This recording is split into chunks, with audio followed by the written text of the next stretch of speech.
Praise the lord. మన ప్రభు అయిన యేసుక్రీస్తు నామములో మీకందరూ కూడా నా హృదయపూర్వక వందనాలు తెలియజేసుకుంటున్నాను. ప్రతి వారం లాగే ఈ వారం కూడా ఒక క్రొత్త అంశంతో మీ ముందుకు రావడం జరిగింది.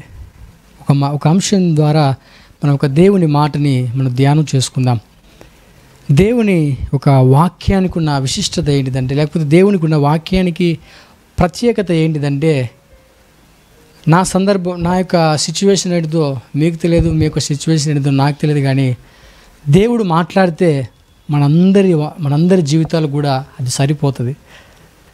దేవుడు మాట్లాడితే మనందరి జీవితాలకి అది సరిపోతుంది. అంటే దేవుని వాక్యానికి ఉన్న ప్రత్యేకత అది. మనం ఏ ఒక పరిస్థితుల్లో వచ్చి దేవుని సన్నిధిలో కూర్చున్నా, ఏ ఒక సిచ్యువేషన్స్లో వచ్చి దేవుని మందిరంలో కూర్చున్నా, ఆయన వాక్యాన్ని చదువుతూ ఉన్నా, దేవుడు దానికి తగ్గట్టుగా మనతో మూవ్ అవుతాడు. దానికి తగ్గట్టుగా దేవుడు మనతో మాట్లాడడం జరుగుతుంది కదా. నిజానికి దేవుని మాట చాలా అద్భుతం, చాలా అద్భుతం. ఎందుకు నేను ఈ మాట చెప్తున్నానంటే, దేవుని మాట అనేది ఎక్కడ ప్రారంభమైందంటే మనం చెప్పలేం, కానీ ఈ సృష్టి దాని ద్వారా ప్రారంభమైంది. ఆమేన్. ఈ సృష్టి దేవుని యొక్క మాట ద్వారా ప్రారంభమైంది. మనకు తెలియకుండానే అన్యులైనా దేవుని బిడ్డలైనా ప్రపంచంలో ఎవరైనా కూడా దేవుడే ఈ సృష్టిని చేశాడు, లేకపోతే బైబిల్కి అనుగుణంగా ఈ సృష్టి చేయబడిందని చాలామంది వాళ్ళకి తెలియకుండానే ఒప్పుకుంటున్నారు. ఎలా అంటే, మనం అందరం కూడా ఈ యొక్క విశ్వాన్ని ఇంగ్లీష్లో యూనివర్స్ అని పిలుస్తూ ఉంటాం. విశ్వాన్ని యూనివర్స్ అని పిలుస్తూ ఉంటాం. యూనివర్స్ అంటే యూని అంటే సింగిల్ మాట, సింగిల్ వర్స్ అంటే పలకబడిన మాట. యూనివర్స్ ఒక్క మాటతో చేయబడినది, ఒక్క మాట అనేది వస్తుంది. అంటే ఈ సృష్టిని దేవుడు ఎలా చేశాడంటే ఒక్క మాటతో దేవుడు చేశాడు. మనకు తెలియకుండానే చాలా విషయాలు బైబిల్కి అనుగుణంగా మనం మన డైలీ లైఫ్లో యూజ్ చేస్తూ ఉంటాం, మన డైలీ లైఫ్లో మూవ్ అవుతూ ఉన్నాం. కాబట్టి ఇటువంటి దేవుని మాటలు దేవుడు మనతో మాట్లాడేటప్పుడు చాలా స్పష్టంగా దేవుడు మాట్లాడతాడు. అంతే జాగ్రత్తగా మనం కూడా ఆయన మాటలు వినాలి. అంతే జాగ్రత్తగా మనం కూడా ఆయన మాటలు వినాలని ఆయన చాలా కోరుకుంటూ ఉంటాడు. దేవుని మాటలు మనం వినేటప్పుడు చాలా డిస్టర్బెన్సెస్ అప్పుడప్పుడు కలగవచ్చు, కానీ ఆయన మాట మాత్రం ఆగకూడదు. ఆయన మాటనే జరగాలి. ఆమేన్, హల్లెలూయా. ఈరోజున చాలా అద్భుతమైన మాట ఏంటిదంటే, దేవుని మాట మన జీవితంలో ఏం చేస్తుందో ఒకసారి మనం ధ్యానం చేసుకుందాం. ఈరోజు నేను తీసుకుంటున్న అంశం దేవుని మాట, లేకపోతే దేవుని మాట మన జీవితాన్ని ఎలా నడిపిస్తుందో, ఆ మాట మన జీవితాన్ని ఏం చేస్తుందో మనం ఈరోజు తెలుసుకోబోతున్నాం. మనకున్న పరిస్థితులను బట్టి ఆయన ఎలా మూవ్ అవుతాడు, మనకున్న సిచ్యువేషన్స్ బట్టి ఆయన ఏం చేస్తాడు, తన మాట ద్వారా ఎలాగా మనం చేయలేనివి ఆయన ఎలా తన మాట ద్వారా చేస్తాడో మనం వాక్యం ద్వారా తెలుసుకోబోతున్నాం. బైబిల్ గ్రంథంలో చాలా పుస్తకాలు, అంటే ఇంచుమించు 66 పుస్తకాలు రాశారు. వాటిల్లో 4 సువార్తలు ఉన్నాయి. అంటే మత్తయి, మార్కు, లూకా, యోహాను సువార్తలు. ఇవన్నీ మనకు బాగా తెలుసు. వీటిలో యేసుక్రీస్తు ప్రభు నడవడం, ఆయన యొక్క నడవడిత, ఆయన మాటలు, దాని తర్వాత ఆయన చేసిన కార్యాలు చాలా వివరంగా రాస్తూ వచ్చినారు, చాలా అద్భుతంగా రాస్తూ వచ్చినారు. అయితే వాటిల్లో ఒక అద్భుతాన్ని మీ ముందుకు తీసుకుని వస్తారు. దేవుడు చేసిన ఒక ఆశ్చర్యకరమైనది, ఒక అద్భుతం ఏంటిదో నేను చూపించాలని ఇష్టపడతా ఉన్నాడు. చూడండి, మనకందరికీ కూడా లూకా సువార్త తెలుసు. డాక్టర్ లూకా గారు రాశారని మనకందరికీ బాగా తెలుసు. ఈ యొక్క లూకా సువార్త 8వ అధ్యాయము 26వ వాక్యం నుంచి నేను చదువుతున్నాను. లూకా సువార్త 8వ అధ్యాయము 26వ వాక్యం నుంచి నేను చెప్పబోయేది అక్కడ ఉంటుంది. అక్కడ ఏమని రాస్తుందంటే, చూడండి, నేను మొదట 2-3 వచనాలు నేను చదువుతాను. వారు గలిలయకు ఎదురుగా ఉండు గెరాసేనీయుల దేశమునకు వచ్చిరి. ఆయన ఒడ్డున దిగినప్పుడు ఆ ఊరివాడొకడు ఆయనకు ఎదురుగా వచ్చును. వాడు దయ్యములు పట్టినవాడై బహుకాలం నుండి బట్టలు కట్టుకొనక సమాధులలోనే గాని ఇంటిలో ఉండువాడు కాడు. చూడండి, ఇక్కడ చాలా స్పష్టంగా ఒక వ్యక్తి మనకు కనబడుతూ ఉన్నాడు. ఆ వ్యక్తి యొక్క పేరు కానీ ఏమి కూడా అతని గురించి లేవు, కానీ డీటెయిల్గా అతని పేరు మాత్రం లేదు, అతని గురించి డీటెయిల్గా రాశారు. అతను ఏ కుటుంబస్తుడు ఏమో, అతని పేరు ఏంటిదో మనకు తెలియదు, కానీ అతను డీటెయిల్గా ఈ లూకా గారు తన గురించి రాస్తున్నాడు. ఏంటంటే, ఆయన బట్టలు కట్టుకోకుండా సమాధులలో తిరగడం అనేది, దాని తర్వాత ఇంకొకటి ఏంటంటే ఆయన బహుకాలం నుండి అలాగ ఉండేవాడని, అనేక సార్లు ఇలాగ బాధపడుతూ ఉండేవాడని కింది వచనాల్లో చదివితే మనకు అర్థమవుతుంది. ఈ ఒక వ్యక్తి జీవితాన్ని దేవుడు ఎలా బాగు చేశాడు, ఎలా అతని జీవితం మెరుగుపడింది, ఎలా తన జీవితాన్ని దేవుడు ఒక మాట ద్వారా బాగుపరిచాడో మనం ఈరోజు తెలుసుకోబోతున్నాం. మొదటి వచనంలో అంటే 26వ వచనంలో ఏమనుందంటే, వారు గలిలయకు ఎదురుగా ఉండు గెరాసీనుల దేశమునకు వచ్చిరి. అంటే వచ్చారు అంటే ఎక్కడో బయలుదేరారు, మొత్తం మీద అర్థమైందా? ఇక్కడికి వచ్చారు అంటే కన్నా ఎక్కడి నుంచో బయలుదేరి మొత్తం మీద వచ్చారు. ఎక్కడి నుంచి బయలుదేరాడో, ఎలా బయలుదేరాడో దాని తర్వాత నేను చెప్తాను. మొత్తం మీద ఈ యొక్క దేశానికి వచ్చాడు, అంటే ఈ యొక్క ప్రాంతానికి వచ్చాడు. చూడండి, ఆయన సముద్రంలో దోణి ద్వారా ప్రయాణం చేసి వచ్చి ఒడ్డున దిగి తిన్నగా ఊర్లోకి ఏమో వెళ్తూ ఉన్నాడు. మేబీ వెళ్ళేటప్పుడు ఆయన ఎప్పుడైతే అలా నడుచుకుంటూ వెళ్తున్నాడో సమాధులలో తిరిగే ఒక వ్యక్తి, ఆ వ్యక్తికి సేన అంటే 2000 మొదలుకొని 6000 వరకు ఉన్న ఒక రోమా సైన్యాన్ని, సేన అని అప్పట్లో పిలిచేవారట. ఇంచుమించు 6000 రోమా సైన్యాన్ని సేన అని పిలిచేవారు. అంటే ఆ దయ్యం అతనికి పట్టిన ఒక దయ్యం పేరే అడిగితే యేసుప్రభు అదేమో చెప్పిందో తెలుసా? నా పేరు సేన అని చెప్పింది. అంటే ఇంచుమించు ఒక దయ్యం కాదు కానీ 6000 దయ్యాలు అతనికి పట్టినట్టుగా చరిత్ర చెప్తుంది. వాస్తవానికి ఒక దయ్యం పడితేనే అతన్ని కంట్రోల్ చేయడం, అతన్ని కుదురుగా కూర్చోబెట్టడం చాలా కష్టమైన పని, చాలా కష్టంతో కూడుకున్న పని కదా. ఎంత కష్టం అంటే చాలామందికి అనుభవం ఉంటుంది. మందిరానికి తీసుకురావడం కూడా చాలా కష్టం. అంటే ఒక దయ్యం పడితేనే అతను ఎంతగా బాధపడతాడో, లేకపోతే ఆ వ్యక్తి ఎంతగా సఫర్ అవుతాడో మనం చాలాసార్లు చూసే ఉంటాం. కానీ ఇక్కడ 6000 దయ్యాలు పట్టిన ఈ వ్యక్తి యొక్క జీవితము ఎంత భయంకరమైన సిచ్యువేషన్లో వెళ్తుందో, ఎంత భయంకరమైన, నిజానికి ప్రపంచంలో నాకు తెలిసినంతలో మొదటి వ్యక్తి ఆ వ్యక్తి ఉంటాడేమో కదా. అన్ని వేల దయ్యాలు ఆ వ్యక్తికి పట్టడం, అతని జీవితం ఎట్లా అయిపోయిందంటే అతడు బట్టలు కూడా కట్టుకోకుండా సమాధులలో తిరిగేవాడంటే ఒకసారి ఆలోచన చేయండి. లూకా గారి కింద ఏమని చెప్తారంటే ఇంటికి వెళ్ళకుండా అంటే తనకంటూ ఇండ్లు ఉంది, తనకంటూ కుటుంబం ఉంది, అయినప్పటికీ అతడు ఇంటికి వెళ్ళకుండా ఉన్నాడు. అంటే ఎంత భయంకరమైన సిచ్యువేషన్లో అతని జీవితం ఉందో, ఎంత భయంకరమైన పరిస్థితిలో అతడు ఉన్నాడో మనకు అర్థమవుతుంది. ప్రియమైన దేవుని బిడ్డలారా, మన జీవితం కూడా కొన్నిసార్లు మనం అనుకోవచ్చు కానీ ఈ వ్యక్తి చాలా ఆశ్చర్యంగా కనబడుతున్నాడు, చాలా విచిత్రంగా కనబడుతున్నాడని.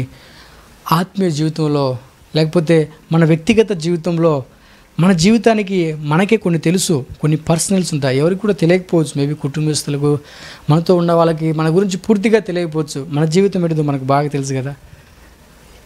అందుకనే మన జీవితం ఏంటిదో మనకు బాగా తెలుసు కాబట్టి తమ గురించి తాము కొంతమంది చెప్పుకోరు. కాబట్టి ఈ ఒక వ్యక్తి జీవితం లాగే కొన్ని సందర్భాలలో మనలో కూడా అంటే ఈ వ్యక్తిని మనకి కంపేర్ చేసి నేను స్టార్ట్ చేస్తూ ఉన్నాను. ఈ వ్యక్తిని మనని పోల్చుకొని నేను ముందుకు వెళ్తూ ఉన్నాను. మనం అనుకోవచ్చు ఈ వ్యక్తి చాలా ఆశ్చర్యంగా కనబడుతూ ఉన్నాడు, వామ్మో ఇన్ని దయ్యాలు ఈ వ్యక్తి పట్టినాడు, ఇన్ని బలహీనతలు అని మనం అనుకోవచ్చు. కానీ ఒక విధంగా చూసుకుంటే మనం కూడా అలాగే ఉంటాం. కొన్ని విషయాల్లో మనం కూడా అలాగే కొన్ని విషయాల్లో ప్రవర్తిస్తూ ఉంటాం ఆత్మీయంగా. చూడండి, అతడు ఈ దయ్యాలనేది దయ్యాల ప్రభావం అతని మీద పడినప్పుడు చాలా సందర్భాలలో చాలాసార్లు అతన్ని గొలుసులతో సంఖ్యలతో కట్టి ఉంచడానికి ప్రయత్నం చేశారట. కానీ ఎప్పుడైతే ఆ దయ్యాల యొక్క ప్రభావం అతని మీద పడుతుందో అవన్నీ కూడా తెంచేసుకుని వెళ్ళిపోయేవాడట. బాగా అయిపోతూ ఉన్నాడు కొన్నిసార్లు, కానీ కొన్నిసార్లు మళ్ళా తరచుగా అది అడవులలోకి తరుముకుంటా పోయేదంట. అంత భయంకరంగా తన జీవితం సాగిపోతూ ఉంది. అద్భుతమైన విషయం చెప్పమంటారా? అతనికి ఆ బలహీనత ఉందని తెలిసి, అతనికి ఆ యొక్క బంధకం ఉందని తెలిసి తన ఇంటి వారు కూడా తనతో లేరు. ఊరంతా ఒక చోటు ఉంటే తాను ఒక చోటు ఉన్నాడు, ఊరంతా ఒక చోటు ఉంటే తాను ఒక చోటు ఉన్నాడు. కానీ అది నేను చెప్తున్నాను కదా, తన బలహీనతను బట్టి తన కుటుంబ సభ్యులు కూడా తన దగ్గరికి రాలేదు. అందుకని ఒంటరిగా తిరుగుతూ ఉన్నాడు. కానీ అంత బలహీనత ఉందని తెలిసి కూడా 26వ వచనంలో ఏమని రాసిందంటే వారు ఒడ్డుకు దిగిరి. ఆమేన్. అంటే అంత బలహీనత మధ్యలో ఉన్న ఆ వ్యక్తిని దర్శించడానికి ఆయన ప్రయాణం చేసి వచ్చాడు. ఆ ఒక్క జీవితాన్ని బాగు చేయడానికి ప్రయాణం చేసి వచ్చాడు ఆయన.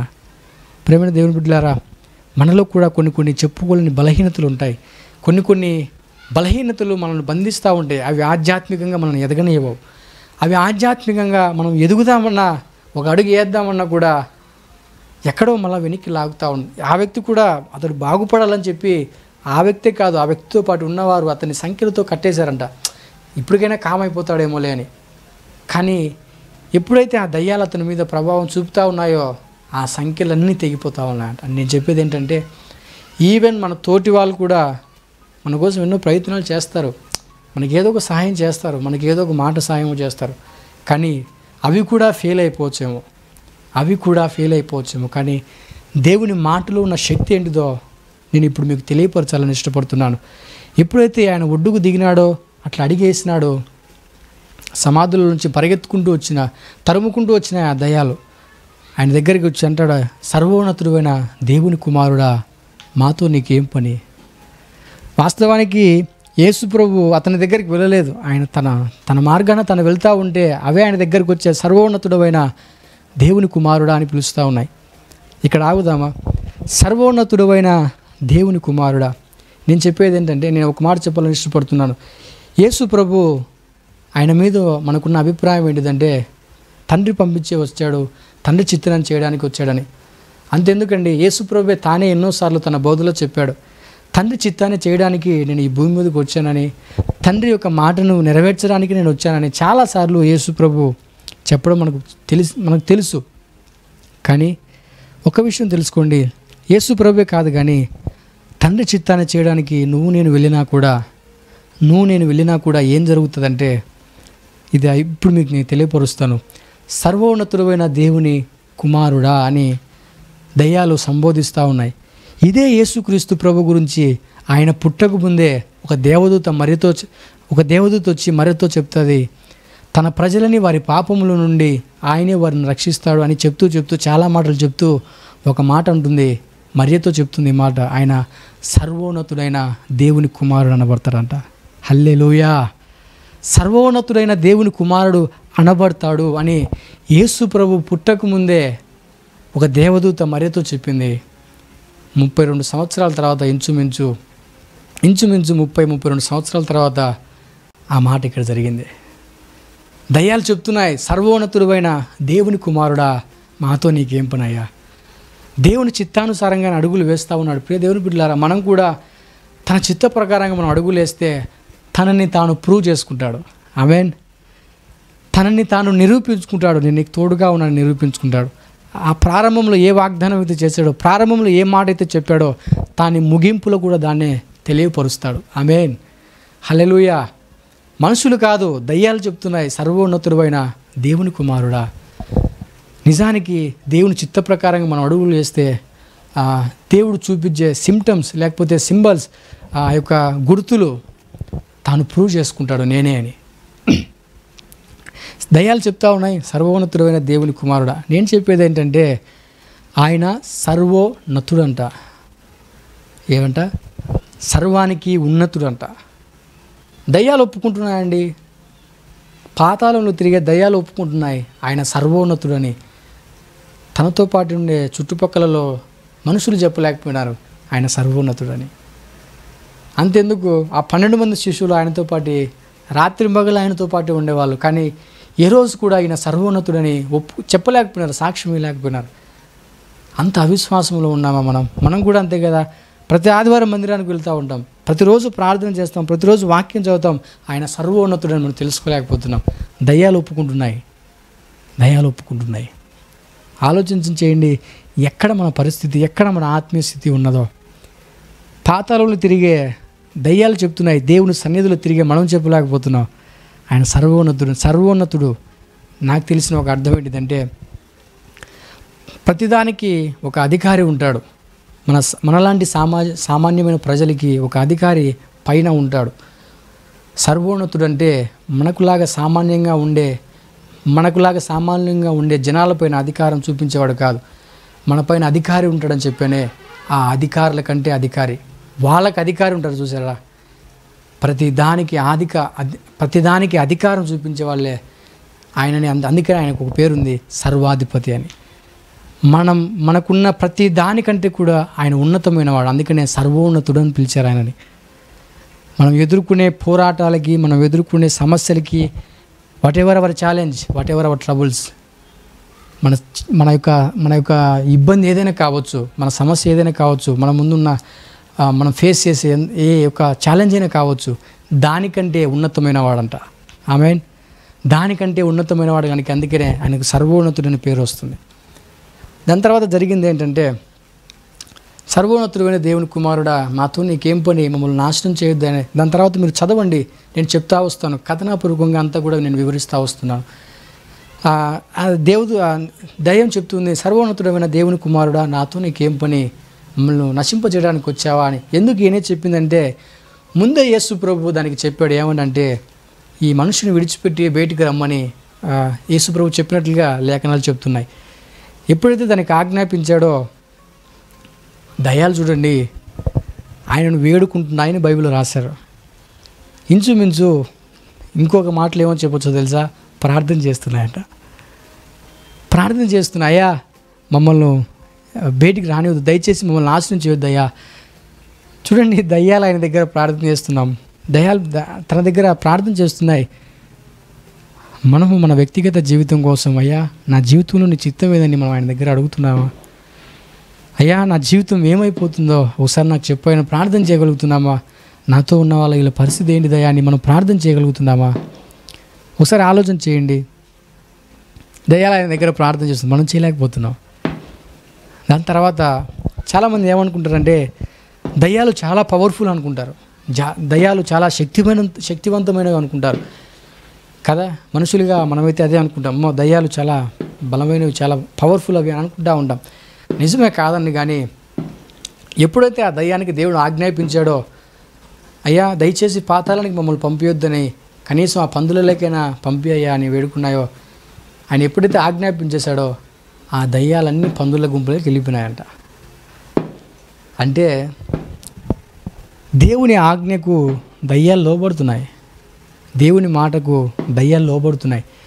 నేనేమని చెప్తానంటే, దయ్యాల కన్నా మనిషి చాలా పవర్ఫుల్, దయ్యాల కన్నా చాలా మనిషి పవర్ఫుల్ అండి. ఎందుకంటే స్వేచ్ఛ ఉంది కదా, ఫ్రీడమ్ ఉంది కదా, దేవుడు ఏం అంటలేడు కదా అని చెప్పేసి చాలా ఫ్రీడంగా తిరుగుతాడు. అందుకని నేను చాలా పవర్ఫుల్గా చెప్తున్నాను. కానీ దయ్యాలు ఆయన ఆజ్ఞకి లోబడి వెళ్ళిపోతూ ఉన్నాయి.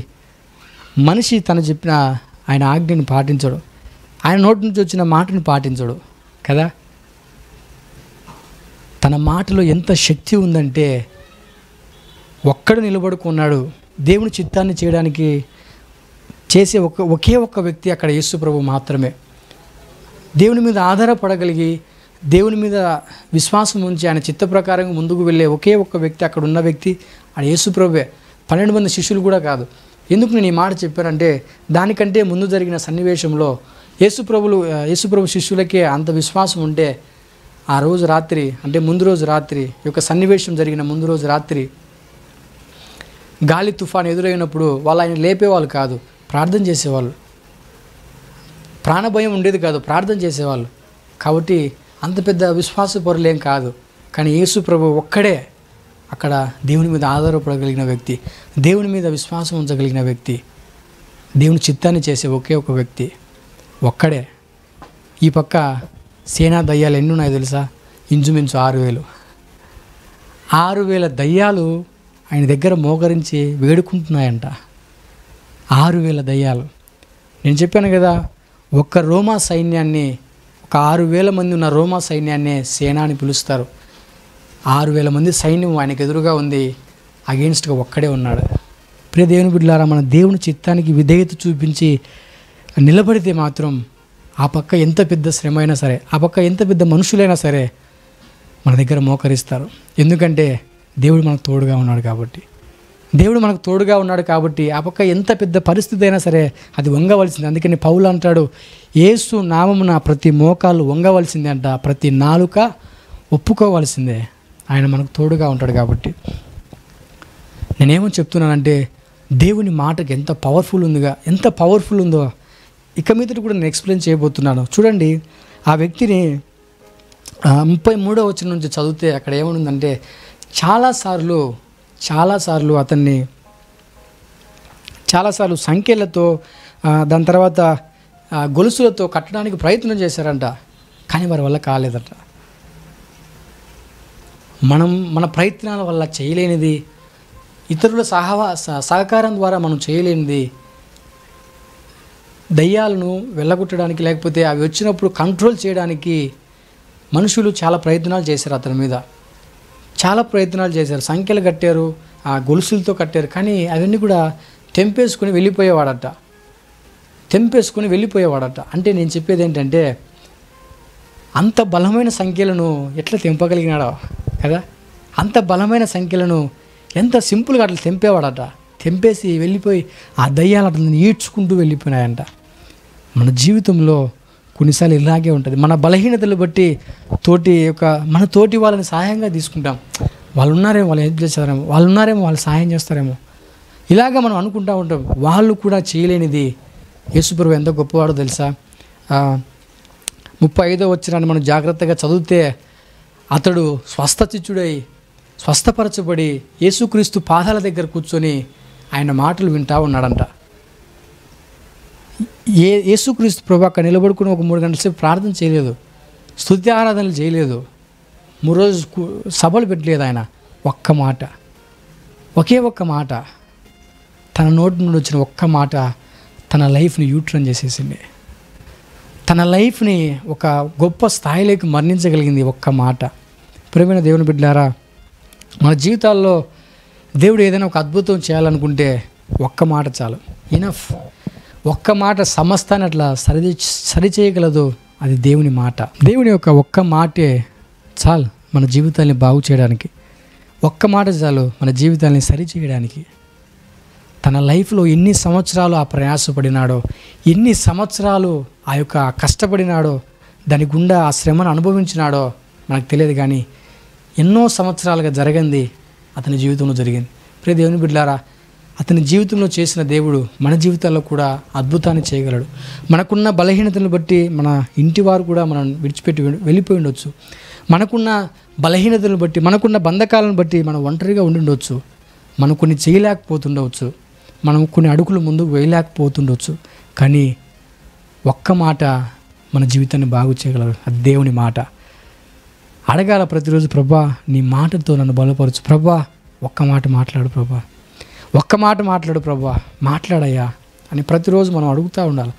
తన మాట ఎంతటి వరకు బాగు చేయగలదంటే, తన లైఫ్లో ఈ సేనాదయం పట్టిన ఒక వ్యక్తి లైఫ్లో మనం గమనిస్తే, అతడు ఆ ఊరిలో అంతట్లో కూడా తనకు చేసిన మేలులను వివరిస్తూ తిరిగినాడంట. అంటే దేవుని మాట ఏం చేయగలదంటే, ఎక్కడైతే అసహించుకున్నారో, ఎక్కడైతే అవమానపరిచినారో అక్కడనే ఆశ్చర్య రీతిలో నిలబెట్టినాడు ఒక్క మాట ద్వారా.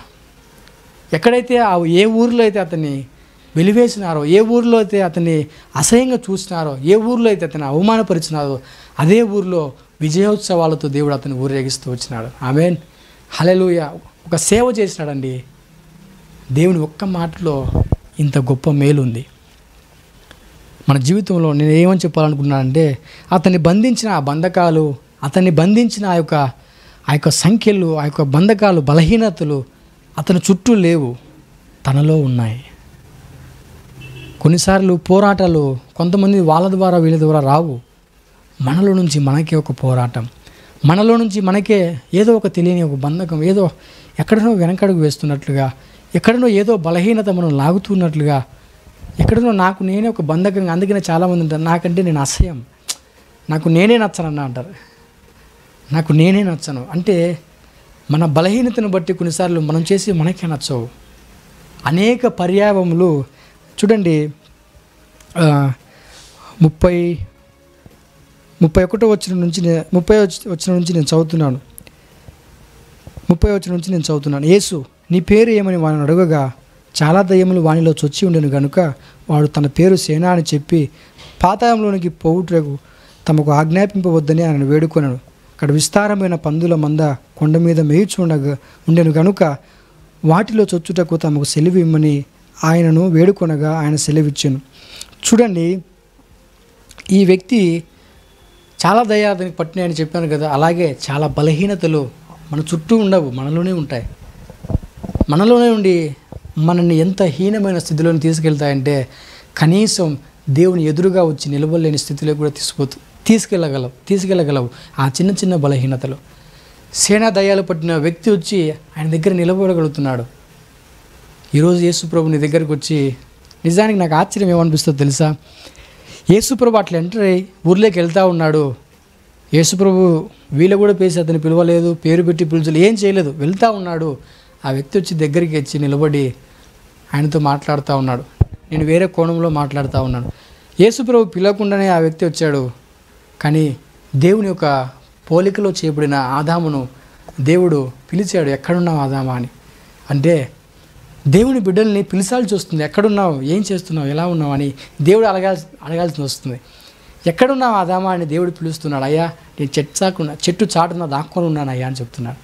అంటే దేవుని దగ్గర వచ్చి నిలబడేంత ధైర్యం లేదు, ఎక్కడో సిగ్గుపడతా ఉన్నాడు, ఎక్కడో నేనేదో పొరపాటు చేసిన అనే ఫీలింగ్తో ఉన్నాడు.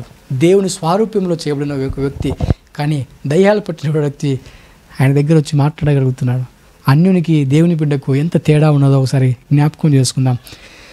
ఒక వారసులుగా మనం ఉండడానికి పిలువబడినాం, దేవుని బిడ్డలుగా ఉండడానికి మనం పిలువబడినాం. దానికోసం పిలువబడిన మనము ఎక్కడో చెట్టు చాటున దేవుని దగ్గర నిలబడలేను, దేవునితో మాట్లాడలేను, ప్రార్థన చేయాలని కూడా ఏదో ఒక ఫీలింగ్, భయం, సిగ్గు, నేను పలానా తప్పు చేస్తున్నాను కదా అనే ఫీలింగ్ వస్తున్నదేమో కదా. కానీ దయ్యాలు పట్టిన ఆ వ్యక్తి దేవుని దగ్గరికి వచ్చి నిలబడుతున్నాడు. అంటే నేను వేరే కోణంలో చెబుతున్నాను. ప్రియమైన దేవుని బిడ్డలారా, ఇది ఎప్పుడో 2000 సంవత్సరాల క్రితం జరిగిన నా జీవితంలో జరుగుతాయా, ప్రతి ఆదివారం నేను వింటూనే ఉన్నాను అనుకుంటున్నారేమో. దేవుని మాట అంట నిన్న నేడు నిరంతరం మారనిది. నా జీవితంలో జరగదన్నా, నా ఒక్కని జీవితంలో ఇది జరగదు, నేనెంతటి వాడిని అని అనుకుంటా ఉంటారు చాలామంది కూడా. ఈ యొక్క వచనాన్ని, ఈ యొక్క పారాగ్రాఫ్ని చదివేదానికంటే ముందు ఏం జరిగిందో ఒకసారి మీకు చదివితే ఒకవేళ మీ మనోనేత్రాలు వెలిగిస్తాడేమో దేవుడు. చూడండి, దీనికంటే ముందు జరిగిన సన్నివేశం ఏంటో తెలుసా? ఆయన శిష్యులని బలవంతం పెట్టాడంట పడవలు దోణిలో తీసుకురావడానికి. దాని తర్వాత దోణిలో వచ్చేటప్పుడు భయంకరమైన గాలి తుఫాను ఎదురైంది, ప్రాణాపాయమైన స్థితిలోకి వచ్చేసింది. తాను వెళ్ళే దోణి రిస్క్లో పడిపోయింది. యేసుప్రభుకు తెలియదా, ఈ రాత్రి ప్రయాణం చేసి అక్కడికి వెళ్ళి వాడిని బాగు చేయడానికి వెళ్తే చాలా రిస్క్ అయిపోతుంది, రాత్రి ప్రాణాపాయం వస్తుంది దగ్గరికి అని ఆయనకు తెలియదా? తెలుసు. నేనేమని చెప్తానంటే, నిన్ను దేవుడు ఏదైనా నీ జీవితంలో చేయాలని ఉద్దేశిస్తే అది ఎంత రిస్క్ అయినా సరే చేస్తాడు, అది ఎంత రిస్క్ అయినా సరే చేసి తీరుతాడు అంతే. అందుకని యోబు దేవుని గురించి బాగా తెలుసుకుని ఒక మాట అంటాడు, అయ్యా నీ ఉద్దేశించినది ఏది కూడా నిష్ఫలం కానేరదయ్యా, నీ ఉద్దేశించినది ఏది కూడా నిష్ఫలం కానేరదు. అవును, ఆయన ఏదైతే ఉద్దేశించాడో అది ఎంత రిస్క్ అయినా సరే చేసి తీరుతాడు. రెండవదిగా ఏంటంటే, నా ఒక్కని జీవితంలో చేస్తాడా? నిజానికి మీరు గమనిస్తే ఆ ఊరికి వెళ్ళి అతని సువార్త చెప్పి 1000 మందికి ఆయన ఏం చేయలేదు. అక్కడ వెళ్ళి ఆ ఒక్క వ్యక్తితోనే మాట్లాడాడు, తిరిగి వచ్చేసాడు. అంటే ఒక వ్యక్తి పట్ల దేవుడు చూపించే శ్రద్ధ ఏంటిదో మనకు అర్థమవుతుంది. నా ఒక్కని జీవితంలో చేస్తాడా? ఒక్కని కోసమే వేరే దేశానికి వెళ్ళాడు ఆయన. ఒక్కని కోసమే రాత్రి అంతా రిస్క్ చేసి ప్రయాణం వెళ్ళిపోయాడు. ఒక్కని కోసమే నీ ఒక్కని కోసం కూడా అది చేయగలడు ఆయన. నీ ఒక్కని కోసం కూడా, నీ జీవితం కోసం కూడా ఆయన చేయగలడు. దేవుని వాక్యం ఏం చెప్తుందంటే, గొప్ప ఇంటిలో వెండి పాత్రలు, బంగారు పాత్రలే కాదు కానీ కొన్ని మట్టివి, కొన్ని కర్రవి కూడా ఉన్నాయంట. ప్రతి యజమానుడు వాడుకోవడానికి ఇవన్నీ కూడా తన ఇంట్లో ఉన్నట్టుగా తిమోతికి రాసిన పత్రికలో పౌలు చాలా స్పష్టంగా చెప్తాడు. అంటే మనం అనుకోనొచ్చు, మనం విలువ లేని వారము, నా ఒక్కని కోసం దేవుడు ఏం చేయడం కాదండి. దేవుడు అనుకుంటే, దేవుడు ఉద్దేశిస్తే నీ ఒక్కని కోసం తను ఎంత రిస్క్ అయినా చేస్తాడు. నిన్ను నడిపించడానికి, నీ జీవితాన్ని బాగు చేయడానికి ఎంత రిస్క్ అయినా చేస్తాడు. దేవుడి మాటలన్నీ ఫలభరితంగా మార్చునుగాక. ఆమేన్. కన్ను మూసుకుందాం, ప్రార్థన చేసుకుందాం. మహోన్నతుడు అయిన మా ప్రియ పరలోకపు తండ్రి, నీకు స్తోత్రాలు, వందనాలు. నీ మాటతో మమ్మల్ని ధైర్యపరిచినందుకు, నీ మాటతో మమ్మల్ని నడిపించినందుకు నీకు స్తోత్రాలు అయ్యా. నీ మాట మాకు మా త్రోవలకు వెలుగై ఉన్నది ప్రభా. నిజానికి మేము నడవడానికి నీ మాటతో మాతో మాట్లాడినందుకు నీకు వందనాలు. మా జీవితాలను నువ్వు బాగు చేయగలవని, మా ఒక్కరి కోసమే నువ్వు ఏదైనా చేయగలవని నీ మాటలో మహాశక్తి దాగి ఉందని ప్రభా మీరు తేట తెల్లగా ప్రభా స్పష్టంగా ప్రభా మాకు తెలియపరిచినందుకు నీకు వందనాలు. ఎందరైతే ఈ మాటలు విన్నారో వారి జీవితంలో ఫలభరితంగా మార్చి ఆశీర్వదించండి. వారిని వారి కుటుంబాలను మీ చేతులకు అప్పగిస్తున్నాను. వారి జీవితాల్లో గొప్ప మేలులతో నింపి నడిపించమని మా ప్రభు అయిన యేసుక్రీస్తు నామములో ప్రార్థిస్తున్నాను తండ్రి. ఆమెన్. ఆమెన్.